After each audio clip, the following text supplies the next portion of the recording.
Мөнгө. Бидний бүгднгийнх нь хөөцөлдөж байгаа зүйл. Биднийх нь бүгднгийнх нь амьдралд маш хэрэгтэй хүчтэй зэмсгүүдийн нэг нь. Тэгээд бүр тэрэн дотор айгүй сонирхолтой нэг ярьдаг юм. Эрэгтэй хүний ялангуяа өөртөө ихтэй байдал нь тэр хүний дансанд байгаа мөнгөтэй шууд холбоотой гэж ярьдаг. Гэхдээ хэмжээ нь биш шүү.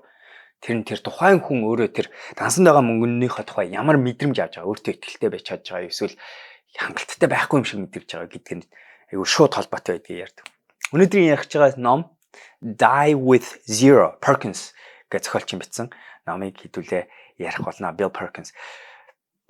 Энэ мөнгө гэдэг зүйл бол бидний амьдралд байдаг хамгийн хүчтэй зүйлүүдийн нэг. Одоо мөнгө хэрвээ аз жаргал хэдийгээр авчрахгүй ч гэсэн мөнгө аз жаргал юм уу амар аминд байхад айгүй хүчтэй нөлөөлдөг зүйлүүдийн нэг нь.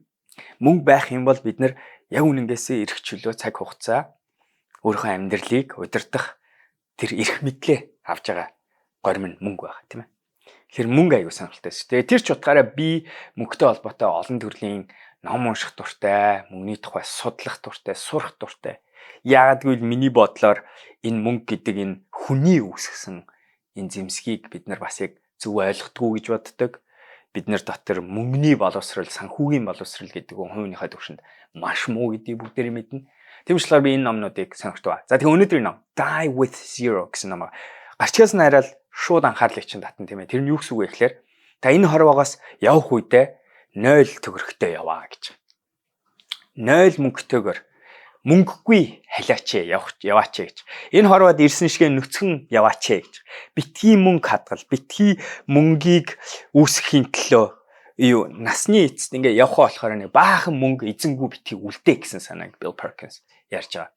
За тэгээд номонд тавьсан нэг хэд хэдэн тэмдэглэлүүд би та хэдтэй хуваалцъя. Эхний санаа. Bill Perkins-ийн бүх юм ярьж байгаа зүйл нь мөнгийг үнэлэх үнэлгээгээ хэдүүлээ өөрөөр боддоо. Мөнгө гэж бидний хувьд юу вэ? Юу гэж үнцнийх нь ямар үнцнийг өгдөг вэ? Тэгээд тэрний эсрэг нь бол юу юм гэхээр бид нар амьдралын дуршлаг гэдэг зүйлийг цуглуулах гэж байгаа шүү гэдгийг бид нар сануулж байгаа. Тэгэж татахгүй Bill Perkins номныхоо дурш бид нарыг сануулж байгаа. Хөөе, дуршлаг гэдэг нь үйл явдал тийм ээ. Тэр мөнгийг дансандаа хадгалахын оронд тэргээр аялах, тэргээр нэг хийж үзье гэсэн юм а хийх гэх мэт олон зүйлийг ярьж байгаа. Experience гэдэг үгийг би монголоор дуршлаг гэж ярьж байгаа шүү. Тэгэхээр дуршлаг их байх хэрэгтэй байна, мөнгө биш шүү гэж. Баялаг гэдэг зүйлийг ярингуут баялаг гэдэг чинь мөнгө биш. Баялаг гэдэг бол тэр хүний амьдрсан амьдрал, тэр хүний мэдэрсэн мэдрэмжүүд, тэр хүний амьдралаараа туулсан тэр бүх дуршлагууд, сургамжууд, алдаанууд тэр болгон чинь өөрөө явж жинхэнэ баялаг шүү гэдгийг бид нарт сануулж байгаа. За тэгээд энэтэй холбоотой үргэлжлүүлээ цаашаа нэг сонирхолтой хэдэн зүйлээр хэлж байгаа. Нэгт нь цаг хугацаа мөнгнөөс дандаа илүү хүн цэнтэй гэдэг битгий мартаарай гэж. Энд дээр ярьж байгаа зүйл нь ойлгомжтой шүү. Мөнгийг бол хүн олж болдог, алдаж болдог.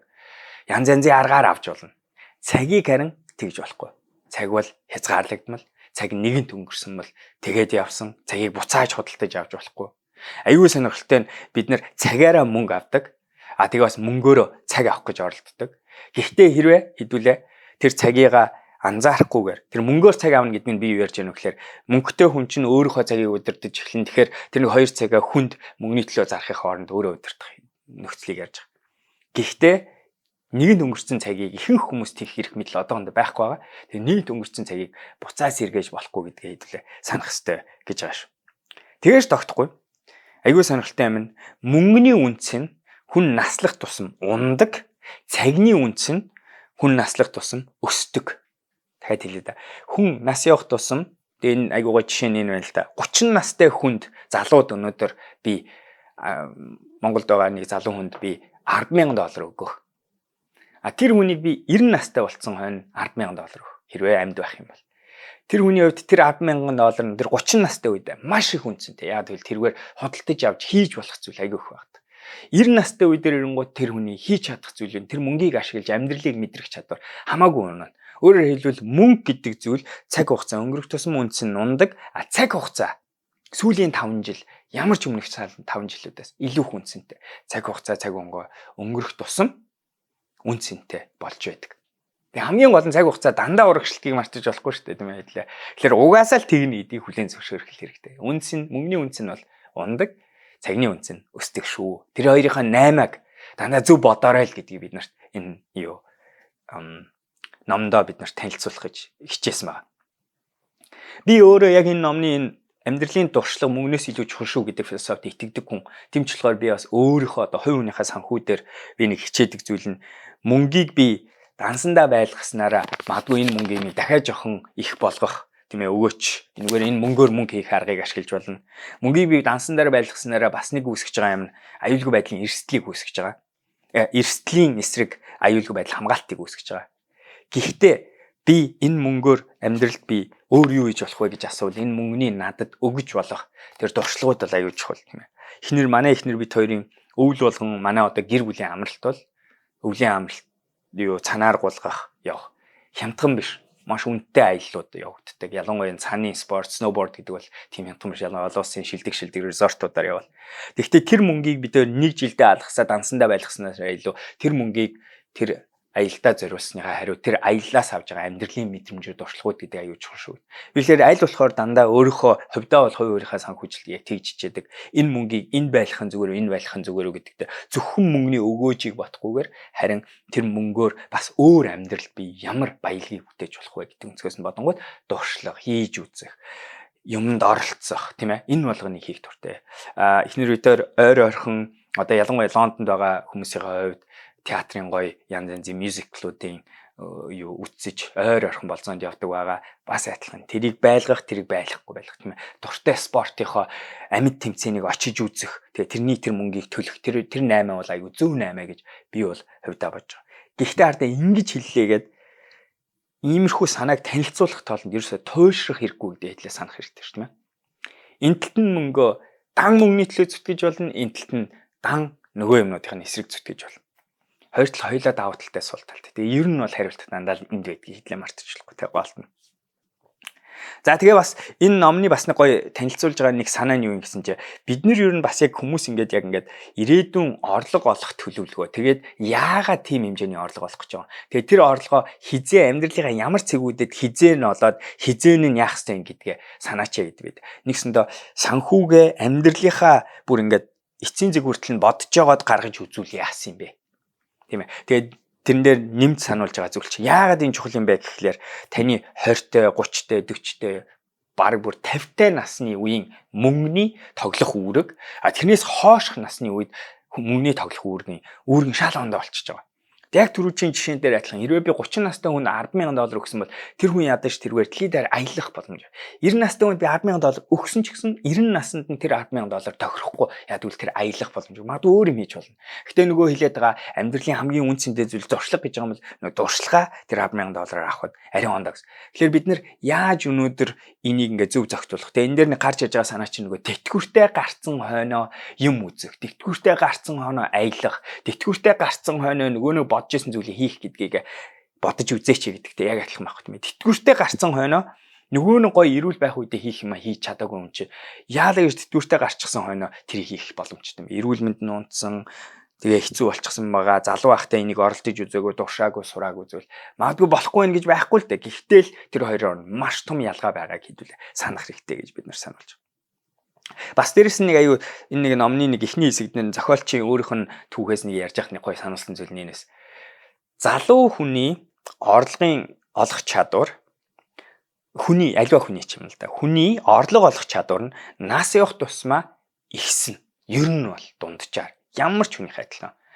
Дуршлаг нэмэгдэж байгаа, нас нэмэгдэж байна, амьдрал үтсэн чадвар нэмэгдэж байна, хүн нь өөрөө өсөж торниж байгаа тийм ээ. Тэр утгаараа тэр хүний цагийн үнэлгээ нь бүр яа харахгүй өснө.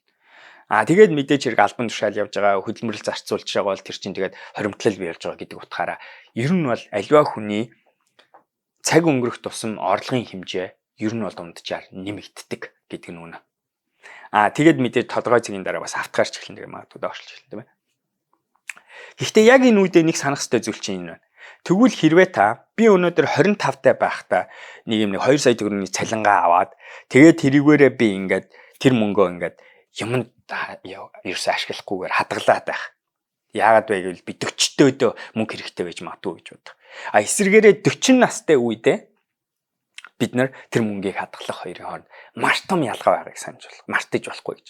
Яагад гэвэл өнөөдөр энэ 2 сая төгрөг 40 настайдаа таны олох орлого 2 саяас нэлээд өндөр болчихсон байна. Өөрөөр хэлбэл та их орлоготой байх үедээ уулын тэр хадгаламж гэдэг зүйлээ хийгээд бага орлоготой байх үедээ эхлээд нөгөө дуршлагаа эренбэлт сурах хэрэгтэй. Тэр 2 сая төгрөгийг 20 настайдаа хийж чадах зүйл рүүгээ эхлээд зарцуулах хэрэгтэй. Тимээ хөрөнгө оруулалт, тимээ чадах хэмжээгээр хадгалт. Гэхдээ 20 настай хүний хувьд мөнгөний хадгаламж үүсгэхээс илүү амьдралын туршлагыг үүсгэх нь зөв. Тэгэхээр тэр лүгээ мөнгөө зарцуул. Тэрс автахгүй энэ Perkins-ийн босс нь юу ч хэлсэн бэ гэхээр чи битгий ирээдүгээсээ мөнгө зээлээд байгаа чи гэж хэлсэн гэж. Мөнгөө ингээд бариад үгүй чи угаасаа ирээдүй чи өшөөх мөнгө олж чадна, хадгаламжаа үүсгэж чадна. Харин одоо чи өөрийнхөө насан зарцуулаад наа мөнгө ашиглаад чи дэлхийг үз, амьдрал үз, туршлага цуглуул гэсэн зөвлөгөө өгсөн байна. За тэгээд номны сэдвтэй шууд холбоотой яриа нь болохоор үгүй ер нь хүн ингээд нэр үнэхээр нас барах үедээ бид нэр 0 төгрөгтэй болоод нас барсан дээр юм уу гэдэг санаа гаргаж ирэнгүүт зохиолч ер нь хэлэх гээд байгаа санаа нь юу юм бэ гэхлээр битгий амьдралдаа мөнгө л хадгалсан, мөнгө л үүсгэсэн, баял тэр нэг их л мөнгийг нэг газар үүсгээл тэгээд тэрийг л гавья гэж битгий бодооч л гэж. Тэрхийн хооронд үнэнчээр төлөвлөгөөгөө гаргаад би амьдралынхаа ямар үед нь хэдэн төгрөг хэрэгтэй, юу хиймээр байгаа, яаж амьдрмаар байгаа, ямар дуршлагыг бий болгоомаар гэдгийг бодож байгаа. Тэрэндээ тохирсон орлогыг болоод бас тэрэндээ тохирсон зарцуултыг бий болгооч гэж. Тэгэхгүй бол хоримтлуулж байгаа л хийнэ. Аюу сонирхолтой судалгаа юу юм бэ гэсэн чинь ихэнх тэтгэвртэй гарснаасаа хойш хүмүүс хадгалсан мөнгнөөсөө заяа. Ялангуяа тэтгэвртэй бол гэж байгаа юм заяа.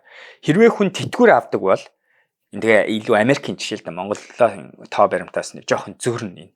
Гэхдээ ерөнхий санаа нь юу юм гэхээр маш их мөнгө хадгалсан хүмүүс ер нь хараад байх нэ тэтгэвртэй гарснаас хойш нас бартлаа тэр мөнгөнийхөө үсрээл 30%-ийг л ашигласан байдаг гэдгийг судалгаагаар харуулж байгаа. Үлдсэн 70% яана гэж үр хүүхд рүү юм хин нэг нэрүүл явж байгаа гэсэн. Өөрөөр хэлбэл түрүүн амьдралаар ингээд ажиллаж ингээд бодвол тэрийг ингээд цуглуулж явахтай гоё юм төсөөлж цуглуулсан багтай. За би тэтгэвртэй гараал ингээд дэлхийг айлна. Ийм юм аавна, тим юм байна гिचингуудаа яадгийн гэсэн чинь нөгөө тэр хэдэн жил өөртөө бий болгосон тэр даадал зуршлан тэр мөнгөний зарцуулах айцыг нь дагуулж чадахгүй. Тэгээд хадгалсан хിവэрэ байжгаад яг тэр мөнгөө өөр хүмүүст зориулаад нас бардгийг шүү гэдгийг бид нар сануулж байгаа. Тэгээ одонгод аяг сонирхол. Би ч гэсэн Warren Buffett энэ талаар бас ярьдаг, хүүхдүүдтэй аль болохоор тийм их тэр их баялгаа дамжуулахгүй гэж ярьдаг. Би тэрнтэй ерөнхийдөө санал нийлдэг. Би хүүхдүүдтэй орон байр ч юм уу нэг пассворд тиймэрхүү юм олигтой юмнуудаа олоод өгчүүл тэрнээс чааш орлого мөнгийг би бол мөнгө ерөөсөө дамжуулах сонирхол бол надад алга. Тэр нь би ерөөсөө харамчтай биш. Миний хамгийн нэг боддог шалтгаан тэр хүүхдүүд яг би өнөөдөр өөрийнхөө амьдралыг зогоох гэж энэ амьдралыг ингэж гоё учин олоо зовж зүдэрч хөдөлмөрлөж баярлаж жаргаж өөртөө бахархаж энэ гоё энэ амьдралын энэ замналт энэ мэдрэх энэ дуршлаг энэ сургамжийг хэрвээ би хүүхдүүдэд хамгийн юм бэлдээд өгчүүл тэрийг нь тэр хүүхдүүдээс хулгайлцсан юм шиг надад санагдах юм шиг санагдаад байгаа. Жохон энэ хэрцгий санаа би ойлгож байна. Яа хүүхдүүдэд мөнгө үлдээчдгүй гэдэг. Гэхдээ нөгөө талдаа би энэ нь өөрөө тэр хүүхдтэй урт хугацаанд илүү амьдралын тэр гоё баян мэдрэмжүүдийг дуршлагуудыг авах эхлэлийн ингэж тавигдах болов уу гэж бодож байгаа. Тэгэхээр энэ санаанаас бас ярьж байгаа. Бас нэг сонирхолтой юм нь юу юм гэсэн чинь яригдчихэж байгаа энэ номны нэг нэлээд зузаан чаптер нь юу гэдгийг гэсэн чинь хүүхдүүдтэй мөнгө үлдээх тухай ярьдаг. Тэгээд энэ дээр хэрвээ үнэхээр та ингээд хоримтлал бий болгочихсон тэгээ үнэхээр ингээд хүүхдүүдтэй тэр баялгаас хуваалцмаар санагдж байгаа бол зохиолчийн нэг хэлж байгаа зүйл нь битгий тэгвэл яг үхэх хавцаатай хүүхдтэй мөнгөө өгөөрэй. Залуу эрүүл байхтай хүүхдүүдтэй тэд нарыг ч гэсэн залуу эрүүл байхад нь тэр өгөх гээд байгаа мөнгөө эрт өгөөд тэгээ тэр мөнгөөрөө тэр хүүхдүүдтэй хийлгмээр байгаа юм а. Аль болохоор залуу байхад нь амьдралыг мэдэрч амьдралыг ингэж гоё гэрэл гээтэйгээр ингэж гоё оролцож байгаа энэ үед нь энэ мөнгөний өгч тэрийг нь мэдрүүлээрэй гэдэг сануулж байгаа. Тэгээ маш сонирхолтой дахиад адилхан баялаг ээж аваасаа хүүхд рүү дамжиж байгаа дундаж насыг харсан чинь ээж аав нь 80 настай байх үедээ ч хүүхдүүд нь тэр үедэн дунджаар 50-аас 60 настай болсон хойноо ихэнх гэр бүлийн баялаг дамждгийм байна гэдгийг судалгаар батлуулсан. Тэгэхээр төсөөлдөө те би тэгээ бас хэд хэдэн хүмүүсийг мэдэн тийм Америк ээж аваас нь мөнгө ирэх байгаа. Гэхдээ юм төвчээтэй гэрэн дотроо баригдсан. Эсвэл ээж аав нь өөртөө яг ингээд өөртөө яг толгоондоо за би төдий хэрэг хүүхдүүдтэй ингээд шилжүүлнэ гэх гэрэнүүдээ бий бол. Тэгээд тэд нэр ихэвчлэн яад гэж тэр болтол тэгэл тэр цаана бол нэг ингээ мөнгө хүлээгээл байдаг. Гэсэн мөртлөө наанаа тэр хүмүүс амьдралдаа зовнол ингээл явж байдаг. Тэгээд нэг тим нэг ингээд нэг юм гинт мөнгөтэй болсон тим ингээд баялаг авч байгаагийн аз жаргалтай амьдралыг миний эргэн тойронд бол нэг харагдахгүй. Тэрнийхээ оронд яг одоо би чинь бас нэг өөр нэг бүсгүйг мэднэ. Тэр бүсгүйгийн ээж аваас нь өгж байгаа мөнгө нь 30 наснд нь гэрээгээр нь яг аль биесээр шилжиж байгаа. Тэр хүний тэр 30 наснда авсан хэдэн сая долларынхоо хариуд үүсгэх амьдрал нь бүр шал ондоо байна гэдгийг л зохиолч бид нар дахиад сануулж байгаа шүү л гэдгийг хэлж. Тэгэхээр аюу сонирхолтой энэ аюу зөв санаа гэж бодож. Үнэхээр л үр хөвгтдээ мөнгө өгмөр байгаа бол яг мөнгө хэрэгтэй байгаа үед нь тэр залуу үед нь тэр амьдралыг мэдрэх үед нь тэр мөнгийг өгч тэрийг яавал яасан. Тэгэхгүй бол бид нар нэг өөртөө ингээл үхтлээ мажитлээ мөнгөө ингээд дансандаа байлгаж байгаа. Тэгээд төгсгөлийн цэгт өгнө. Тэгээд хөвчлэн айцаар хөтлөгцөн л шалтгаан шүү дээ ер нь бол тий. Яачвал яана, мөнгөгүй болчвол яана, хэцүүчвал яана, эрүүл мэндийн асуудал гарчвал яана энэ төргээ бүх юм бодоо явчихдаг. Тэгэхээр ярьж байгаа. Тэгэхээр энэ өнцгөөс нь бас энэ ном дээр нэлээд яригддаг байгаа да. Тэгээд бусдад бас адилхан мөнгө шилжүүлэх, одоо чинь сайн дурын юм мөнгө өгөх, санд мөнгө өгөх энэ төр гэдэг асуудлуудын талаар бол яг тэгэл дуртай үедээ өгөхөд нэг асуудалгүй байх. Гэхдээ хамгийн гол нь аюу олон хүн бас нэг зохиолчийн нэг ярьдаг зүйл нь яг ингээ өгөндөө гэж бодож байгаад ямар ч үйлдэлээ төлөвлөгөө гэрээгээгүй хийгээгүй байжээл явцсан жишээ аюу байдаг. Бутан улс манай ихнэр Бутан таад мэдж байгаа. Тэгээд Бутан улсын одоо яг ингээ MCS шиг нэг компани одоо анх үүсгэн байгуулсан захирал нь бас яг нас барсан юм байлээ.